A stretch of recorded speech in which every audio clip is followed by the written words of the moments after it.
இசைமதி வலையை பார்த்து கொண்டிருக்கிற அனைத்து உறவுகளுக்கும் வணக்கம். நான் உங்கள் இசைமதி வாணன். இன்னைக்கு நாம இந்த காணொலியில் எதை பற்றி பேச இருக்கோம் அப்படின்னு பார்த்தீங்கன்னா, மதுரையில் இருக்கக்கூடிய அமைச்சர் மூர்த்தி அவர்கள், அதாவது பத்திரப்பதிவுத்துறை அமைச்சர் மூர்த்தி அவர்கள் பேசிய பேச்சு இப்போ அதோட காணொலி வைரலாக பரவிட்டு இருக்கு. என்ன அப்படின்னு பார்க்குற போது, தமிழ் சமூகத்தோட ஒரு சமூகத்தோட கல்வி விழாவில் போய் கலந்துருக்காங்க. ரொம்ப மகிழ்ச்சி, இதில் ஒன்றும் தப்பெல்லாம் கிடையாது. கல்வி விழாவில் போய் கலந்துக்கிறதுல என்ன இருக்குது அப்படின்னு நம்ம கேள்வி கேட்டோம்னா, கல்வி விழாவில் கலந்து கொண்ட அவர் அந்த சமூகம் நல்லா கல்வி கற்கணும், அடுத்தடுத்து அரசு வேலைக்கு போகணும் அப்படின்னு மட்டும் பேசியிருந்தா பிரச்சனையே கிடையாது. ஆனால் அவர் சமூகத்துக்கு ஆண்ட பரம்பரை, நம்ம ஆண்ட பரம்பரை மறந்துடக்கூடாது, நாம எவ்வளவு பேரை சாவு கொடுத்துட்டு தெரியுமா, மறந்துடக்கூடாது. ஒரு சில பேர் 4 பேர் செத்துட்டு 10 பேர் செத்ததெல்லாம் பெருசா பேசிக்கிட்டு இருக்காங்க, நம்ம 5000 10,000 பேர் செத்துருக்கோம், அதெல்லாம் நம்ம நினைவுபடுத்த வேண்டிய இருக்கணும் அப்படின்னு ஒரு வார்த்தையை விட்டுற போது, இந்த மூர்த்தி அவர்கள் இந்த நேரத்துல இந்த தமிழ் சமூகத்தோட ஒரு நிகழ்ச்சியில போய் கலந்துக்கிட்டு இந்த மாதிரியான வார்த்தைகளை பயன்படுத்த வேண்டிய அவசியம் ஏன் வந்தது அப்படிங்கிறதா இப்ப தமிழ் சமூகத்துக்குள்ள எழுப்பப்படுகிற கேள்வியா இருக்கு. என்ன காரணம் அப்படின்னு பாத்தீங்கன்னா, இயல்பாவே தமிழ் சமூகங்கள் எல்லாருமே பாருங்க, இன்னைக்கு தமிழ் சமூகங்களை ஒன்றிணைக்க முடியாமல் மிகப்பெரிய சிக்கல் ஓடிக்கிட்டே இருக்கு. தமிழனை சாதியா மதமா பிரிக்கிற வேலை தொடர்ச்சியா பண்ணிக்கிட்டே இருக்கிறாங்க. ஒரு பக்கம் சாதியை ஒழிச்சுட்டோம் அப்படின்னு பேசுற திராவிட கூட்டங்கள் தமிழர்களுக்கு தமிழர் அல்லாத தலைவர்களை தொடர்ச்சியா உருவாக்கிட்டே இருக்காங்க. அவங்க தமிழர்கள் இல்ல, இது தமிழர்கள் யாரு அப்படின்னு நம்ம பேச போனோம்னா, நீ எப்படி வச்சு அவனை தமிழன் அடையாளப்படுத்துற, எந்த லேப்ல நீ டெஸ்ட் எடுக்கிற, அப்ப சாதியை வச்சுதானே நீ தமிழன் கண்டுபிடிக்கிற அப்படின்னு சொல்றாங்க. சரி, தமிழ்நாட்டுல சாதியை ஒழிச்சுட்டாரு பெரியார் அப்படின்னு சொல்லி போட்டா, நீங்க தான் சாதியை கண்டுபிடிக்கிற வேலையை பாக்குறீங்க அப்படின்னு சொல்லி எங்களுடைய தமிழ் அமைப்புகள் மேல பழிய போட்டா, இன்றைக்கு தமிழர் அல்லாத அத்தனை பேரும் சாதியை தூக்கிட்டு வந்துகிட்டே இருக்கான். இன்னைக்கு தமிழ்நாட்டுல தமிழன் பேசிட்டு நான் நாயுடு தெரியுமா, நான் ரெட்டிகார் தெரியுமா அப்படின்னு ரொம்ப தெளிவா பேசிக்கிட்டே இருக்கா. வடமாநிலத்தை சேர்ந்தவங்க கூட அவங்க பேருக்கு பின்னாடி தங்கள் சமூகங்களை எடுத்து போட்டுக்கிட்டே இருக்கிறாங்க. சரி, அப்ப இங்க தமிழ் சமூகங்கள்ல ஒற்றுமை ஏற்படுத்துறதுக்கு என்ன சிக்கலா இருக்கும் அப்படின்னு பாக்குற போது, இங்க அதை சரி செய்யணும், தமிழர்களை ஒன்றிணைய விடாம தடுக்கிற சக்திகளை வீழ்த்தணும் அப்படியான ஒரு அரசியல் இங்க போயிட்டு இருக்கும்போது, இன்னும் குறிப்பிட்டு சொல்லப்போனா மதுரை, ஏன் மூர்த்தி அவர்கள் இந்த நேரத்துல இந்த இப்படி ஒரு காணொலி வெளியே வரக்கூடிய அளவுக்கு ஒரு நிகழ்ச்சியில அவர் பேசணும் அப்படின்னு பார்த்தா, மதுரையில பாத்தீங்கன்னா டங்ஸ்டன் சுரங்க பிரச்சனை இருக்குது, உங்களுக்கே தெரியும். அரிட்டாப்பட்டி, மேலூர், இந்த மாதிரியான சுத்தி இருக்கக்கூடிய ஊர்கள்ல அங்க தமிழ் சமூகம் இருக்குது, மாற்றுமொழி இருக்குது, தமிழ் சமூகத்துல பல்வேறு சமூகங்கள் இருக்குது. இப்படி எல்லா மக்களும் சேர்ந்து அந்த போராட்டத்துல ஒன்றிணைஞ்சிருக்காங்க. இன்னும் சொல்ல போனா, ஒவ்வொரு கிராமங்களிலும் கிராம சபை கூட்டத்துல தீர்மானம் நிறைவேற்றி அதை மூர்த்தி அவர்களே அரசுக்கு பரிந்துரைக்கிற அப்படின்னு சொல்லி தமிழ்நாடு அரசு சார்பாக சட்டமன்றத்தில் தனி தீர்மானம் அளவுக்கு போடப்பட்டிருக்கு. அதை உடனடியாக கைவிடும் சொல்லி எல்லா கட்சிகளும் போராட்டம் தொடங்கினாங்க. ஆனா திமுக நாங்க நிறைவேற்றி வச்சிருக்கோம், இதுல அதிமுக சிக்கல் இருக்கு, திமுக சிக்கல் இருக்கு, பிஜேபி சிக்கல் இருக்கு அப்படின்னு மாறி மாறி பேசி அதை கிடப்புல போட்டு வச்சிருக்காங்க இல்லையா. இப்போ தமிழ் சமூகங்களுக்குள்ள ஒரு சிக்கலை ஏற்படுத்திட்டா, ஒருவேளை அமைச்சர் மூர்த்தி ஒரு சமூகத்தோட நிகழ்ச்சியில போய் பாத்தீங்கன்னா, நம்ம ஆண்ட பரம்பரை தெரியுமா, அங்க 4 பேர் செத்ததுக்கே அப்படி சொல்றா அப்படின்னு சொன்ன, ஒரு சமூகம் எங்களை தான் சொல்லி காட்டிட்டாரு, எங்களை 4 பேர் செத்துட்டான்னு சொல்லிட்டாரு அப்படின்னு சொல்லி இன்னொரு சமூகம் கிளம்ப, ஏற்கனவே தமிழ் சமூகங்களுக்கு சிக்கலே இதுதான், நாங்க பெரியாளா நீங்க பெரியாளா அப்படின்னு தூண்டி மட்டும் விட்டுட்டோம்னா போதும், துண்டா காண துணியா காண எல்லாரும் பிச்சுட்டு ஓடிவாங்க. இங்க பிரச்சனையை பேசுறதுக்கு ஆள்லாம் பேரு. அப்ப டங்ஸ்டன் அந்த கனிம சுரங்கத்திற்கு எதிராக அந்த சுரங்கத்தை தோண்டக்கூடாது, அப்படி வந்துடக்கூடாதுன்னு எல்லா சமூகமும் போராடுது பாருங்க. இப்ப இவங்களுக்குள்ள அமைச்சர் மூர்த்தி மாதிரியான ஆட்களின் பேசிய விதத்தை வைத்து ஒரு பிரிவினையை ஏற்படுத்தி விடலாம் என்று திராவிட முன்னேற்ற கழக அரசு, அதாவது திராவிட மாடல் இருக்கு பாத்தீங்களா, அந்த திராவிட மாடல் திட்டமிடுகிறதோ அப்படிங்கிற சந்தேகம் ஏற்படுகிறது. இது ஒன்றும் இந்த தமிழ்நாட்டு அரசியல் இல்ல திமுகவோட அரசியல் புதுசு அப்படிலாம் ஒண்ணும் கிடையாது. ஏற்கனவே கே நேருவும் இங்க இருக்கக்கூடிய விருதுநகரை சார்ந்த KKSS சேர்ந்து ரெட்டி மாநாட்டில் போய் அவங்களோட பெருமைகளை பேசியிருப்பாங்க. இப்படி ஒவ்வொரு நேரமும் இன்னும் சொல்ல போனா, தமிழ் சமூகத்தில் எந்த தலைவர்கள் கட்சி ஆரம்பிக்காங்களோ அவர்களுக்கு பதில் கொடுக்கறதுனாலே திமுக என்ன பண்ணு தெரியுமா, அதே சமூகத்தில் இருக்கக்கூடிய திமுக இருக்க தலைவர்களை பற்றி பேசணும். பாமக பற்றி பேசணும்னா அதுக்கு ஒரு ஆளை உருவாக்கிடுவாங்க. இங்கிட்ட கூடிய சரத்குமாரை பற்றி பேசணும், அதுக்கு ஒரு ஆள் வருவா. கருணாஸ் அவர்களுக்கு பதில் சொல்லணுமா, அதுக்கு ஒரு ஆள் வருவா. இப்படி அந்தந்த சமூகங்கள்ல இருந்தே பதில் சொல்ல விட்டு அந்த சமங்களுக்கு இடையில சண்டை எடுத்து விடுற வேலையை தெளிவா செஞ்சு இந்த திராவிட மாடல் அரசு குளிர் காஞ்சு கொண்டு அந்த வெப்பத்துல தன்னோட ஆட்சியை நடத்திக்கிட்டே இருக்காங்க. இப்பவும் பாத்தீங்கன்னா, இந்த அரசியலை மறுபடியும் மீட்டி கொண்டு வர வேண்டிய அவசியம் இருக்குது. டங்ஸ்டன் சுரங்க பிரச்சனையில திமுக மேல மிகப்பெரிய குற்றச்சாட்டை பாரதிய ஜனதா கட்சி நேரடியாக வைக்குது, ஒன்றிய அரசு சார்பா வைக்குது. அப்படி வைக்கிற போது அண்ணா திராவிட முன்னேற்ற கழகம் இந்த கேள்வியா சட்டமன்றத்தில் எழுப்புகிற போது ஒரு சிக்கல்ல திமுக தவிச்சுக்கிட்டு நிக்குது.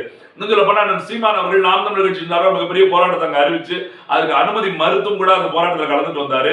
அரிட்டாப்பட்டியில மக்களுக்கு தொடர்ச்சியா அந்த இடத்துல ஆதரவா நிப்பேன் அப்படின்னு சொல்லிட்டு வந்திருந்தாரு. அதுக்கப்புறம் அந்த தீர்மானங்கள்லாம் நிறைவேற்றப்பட்டுச்சு.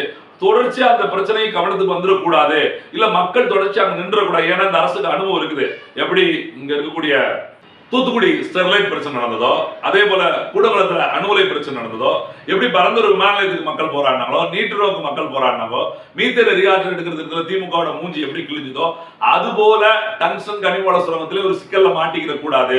எப்படியாவது அந்த போராடுகிற மக்களை சாதி பேசி மதம் பேசி பிரிச்சு விட்டுட்டோம்னா அந்த பிரச்சனையில இருந்து நாம தப்பிச்சுக்கலாம். அது எப்படி போனாலும் திமுக மேல பழி இல்லாம பாத்துக்கலாம் அப்படிங்கிறதுக்காக திட்டமிட்டு அந்த அந்த பகுதியில் இருக்கக்கூடிய ஒரு அமைச்சரை வச்சு, இதுல இன்னும் சொல்ல போனா டங்ஸ்டன் சுரங்கத்தை பற்றி பேசுகிற இந்த திமுக அமைச்சர், அங்க இருக்கக்கூடிய அமைச்சராக இருந்தா அவர் அங்க இருக்கக்கூடிய கிராம சபை கூட்டத்தில் போடுற தீர்மானத்தை எடுத்துட்டு போறவரு, அதே கொஞ்சம் தள்ளி இருக்கக்கூடிய மதுரையில விமான நிலைய விரிவாக்கத்திற்காக சின்ன உடைப்புல அந்த கிராம மக்கள் போராடி இருக்கும் போது அங்க இன்றைக்கு வரைக்கும் போய் சென்று பார்க்க மறுக்கிறார்.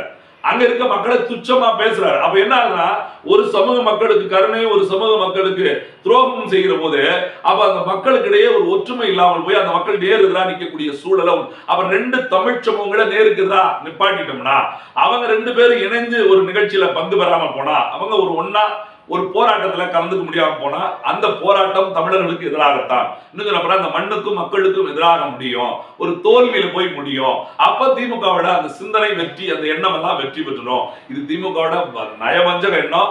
ஆரம்ப காலத்திலிருந்து இந்த அரசியல் வந்துகிட்டே இருக்கும். எப்பெல்லாம் மக்கள் ஒன்று திறந்து போராடுறாங்களோ அங்க சாதி பேசி, நீ என்ன அவன் பின்னாடி நீ போய் நிக்க, நீ என்ன இவன் பின்னாடி போய் நிக்க, அவன் சொல்லித்தான் கேட்கணுமா இவன் சொல்லித்தான் கேட்கணுமா அப்படின்னு தூண்டு விடுகிற வேலையை அந்த திராவிட முன்னேற்ற கழக அரசியல்ல கட்சியிலிருந்து கூட தொடர்ச்சியா பண்ணிக்கிட்டே இருப்பாங்க. அதைத்தான் இப்பொழுது அமைச்சர் மூர்த்தி அவரோட மூலியமா மதுரையில டங்ஸ்டன் சுரங்கத்தை எப்படியாவது கொண்டு வரணும், திமுக மேல விழுந்த பழிய அதுல இருந்து நீக்கிடணும், பொதுமக்கள் அவங்களுக்குள்ள தமிழ் சமூகங்களை சண்டை போட்டுக்கிட்டாங்கன்னா நம்ம மேல அவங்களோட கவனம் திரும்பாது அப்படின்னு திட்டமிட்டுதான் திமுக சார்பாகத்தான், இன்னும் சொல்ல போனா ஸ்டாலினோட வாயாத்தான் அமைச்சர் அவரோட திருவாய திறந்திருக்காரு அப்படின்னு தான் பார்க்க வேண்டியிருக்கு. நம்ம ரொம்ப கவனமா கவனிக்கணும். ஒரு போராட்டம் என்பது ஒட்டுமொத்த மக்களுக்கான வெற்றியாகத்தான் மாறணும். ஒட்டுமொத்த மக்களும் ஒன்றிணைந்து போராடுகிற போது ஒரு வெற்றியை பெற முடியும். அப்படி ஒரு வெற்றி இந்த மண்ணுல மக்களுக்கு வாழக்கூடிய மக்களுக்கு வந்துடக்கூடாது. ஏன்னா திமுகவோட அஜெண்டாவே என்னன்னா, இங்க இருக்கக்கூடிய கனிம வளங்களை ஏற்றுமதி செய்வதா, கனிம வளங்களை கொள்ளையடிக்க மட்டும் அவங்க கையெழுத்து போடுறதே அதுதான். இன்னும் ஆட்சி முடிய போறதுக்குள்ள எவ்வளவு கையெழுத்து போட்டு முடிக்க முடியுமோ, எதெல்லாம் லஞ்சத்தை வாங்க முடியுமோ, ஊழல் செய்ய முடியுமோ அந்த வேலையை செஞ்சாலும், அப்ப பேச்சின்படி ஒப்பு கொடுத்தபடி அந்த திட்டத்தை செஞ்சு கொடுத்தாதான் அதுக்கான கமிஷன் முழுசா வாங்க முடியும். அப்ப இதுக்கு இடைஞ்சலா ஒட்டுமொத்த மக்களும் ஒன்னா திரடுறாங்க, எதிர்கட்சிகளாக பேசு பொருள் ஆகுறாங்க. அப்படிங்கிற போது அதை எப்படியாவது தடுத்து நிறுத்தி ஆகணும். அப்படின்னா பொதுமக்களிடையே தமிழ் சமூகங்களிடையே ஒரு வேறுபாட்டை தூண்டி விட்டுட்டோம்னா, ரொம்ப எளிமையா சாதி பத்தி பேசிட்டா நம்ம மக்கள் ரொம்ப தோண்டிடுவாங்க. எங்க தலைவரை விட்டுட்டீங்க, உங்க தலைவரை விட்டுட்டீங்க, எங்க தளபதி பத்தி பேசல, உங்க தளபதி பத்தி பேசல அப்படின்னு. ஏன்னா இங்க சிக்கல என்ன தெரியுமா, சாதியில 12 தலைவர் வச்சிருக்காங்க எல்லா தமிழ் சமூகங்களும். அதே போல அவர்கள் ஆண்ட பரம்பரை அப்படின்னு சொல்றதுக்கு அரசியல், அதாவது அரசு ரீதியா அப்படின்னு பார்த்தா கூட பின்னாடி இருக்கக்கூடிய அந்த நான் மன்னரா இருக்கேன், நான் தளபதியா இருக்கேன் அப்படின்னு மிகப்பெரிய சிக்கல் உருவாகி தமிழ் சமூகங்கள ஓடிக்கிட்டே இருக்கு. அதெல்லாம் கலைஞ்சு அவர்கள் எல்லாம் தமிழர்களா மாற்றணும் அப்படின்னா நாம் தமிழர் கட்சி 8 ஆண்டுகளா இந்த தேர்தல் அரசியலையும் 15 ஆண்டுகளாக இந்த தமிழ் தேசிய அரசியலும் தொடர்ச்சியா நாம் தமிழர் கட்சி சீமான் அவர்களும் நாம் தமிழர் பிள்ளைகளும் தொடர்ச்சியா பாடுபட்டுட்டே வர்றாங்க.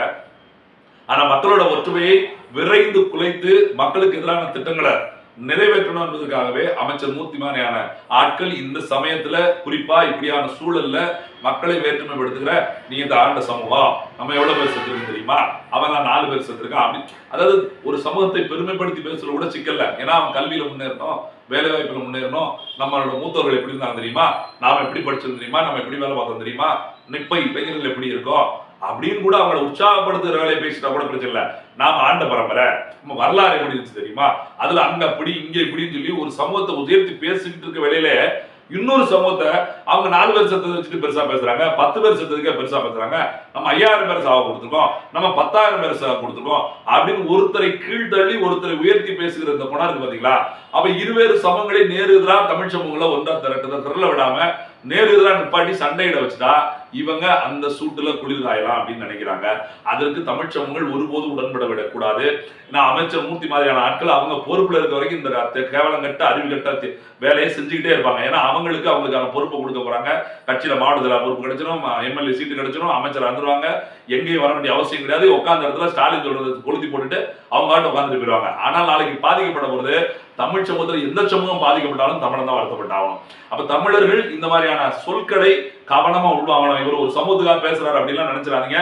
தமிழ் சமூகத்தை உடைப்பதற்காக தான் இவர் பேசுறாரு அப்படிங்கிறத இந்த காணொலியை பார்க்கக்கூடிய எல்லாரும் தெரிஞ்சுங்க. ஏன்னா தமிழ் சமூகங்களுக்கு ஒரு சிக்கல் இருக்குது. இவர் இப்படி பேசிட்டாரு, அப்ப இந்த சமூகத்தை எடுத்துட்டாரு வச்சுட்டாரு அப்படின்னு சிந்தனை முழுக்க அதுலதான். ஏன்னா தமிழ் சமூகங்களை 2000 ஆண்டுகளா சாதிகளை சுருக்கி சுருக்கி சுருக்கி சுருக்கி கொண்டு வந்து அப்ப சாதி இருந்துச்சு, இப்ப சாதி இருந்துச்சு, இப்ப சாதி இருந்துச்சு, அப்ப சாதி இருந்துச்சு. வெறும் 50 ஆண்டு கால சாதி அரசியல 2000 வருஷத்துக்கு நீட்டிச்சு போய் தமிழ் சமூகத்துக்கு எவ்வளவு தூரம் மண்டைக்குள்ள அழுக கொண்டு போக முடியுமோ அவ்வளவு கொண்டு போய் ஒரு நாள் சாதி இல்லைன்னு சொல்லி பேசுறவன்ட்டு வந்து நீ எப்படி தமிழனை கண்டுபிடிப்பேன்னு சொல்லி அவன்கிட்ட போய் கேட்கறது.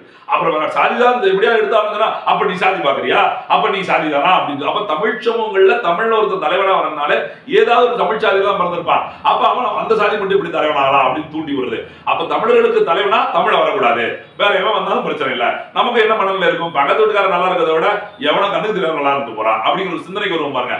அந்த அளவுக்கு ஒரு கேவலமான சிந்தனையை நம்ம புத்திகளை உட்கார வச்சிருக்காங்க. அதனால இந்த மந்திரி மூர்த்தி பேசின காணொலியை பார்த்தவங்க தமிழ் சமூகங்கள் இருக்கக்கூடிய பிள்ளைய தன்னை உயர்த்திட்டான்னு நினைக்காதீங்க, தன்னை தாழ்த்திட்டான்னு நினைக்காதீங்க. நாம் நம்மளை பிரிக்கிறதுக்கான சூழ்ச்சியா ஒரு கரு நாகமா தான் மூர்த்தியோட வாய் திறந்திருக்கு. மூர்த்தி மாதிரியான ஆளுகளுக்கு நாம எப்படி பதிலடி கொடுக்கணும்னா, அவர் சொன்ன சமூகம், அவர் சொல்லப்பட்ட சமூகம் சொல்லி 2-3 சமூகத்தை நினைச்சுக்கிறோம் இல்லையா, இந்த சமூகம் எல்லாம் ஒன்று சேர்ந்து நின்று மூர்த்தி வாயில மண்ணள்ளி போடுற அளவுக்கு டங்ஷன் சுரங்கத்தை எதிர்த்து அதை வெற்றி பெறுவது ஒன்றுதான் தமிழோட ஒரே நோக்கமா இருக்கணும். அதுதான் திராவிட அரசியலுக்கு ஒரு மிகப்பெரிய முற்றுப்புள்ளியா இருக்கும். காலம் காலமா நம்மளை சாதி பேசி மதம் பேசி நம்மளை பிரித்தாளுகிற சூழ்ச்சியில் இருக்கக்கூடிய இந்த திராவிட கும்பல்களுக்கு நாம் கொடுக்கிற செருப்படியா சவுக்கடியா அதுதான் நம்மளோட ஒற்றுமை தான், தமிழ் சமூகத்தோட ஒற்றுமை தான் நாளைய தலைமுறையை காக்கும் என்பதை இந்த மக்கள் இந்த நேரத்தில் நம்ம தெளிவா இருந்து ஒரு ஒற்றுமையான ஒரு பலமா இருந்து இந்த போராட்டத்தை முன்னெடுக்கணும் இசைமதி வலைவலியா கண்டுக்கிறோம். நன்றி, வணக்கம்.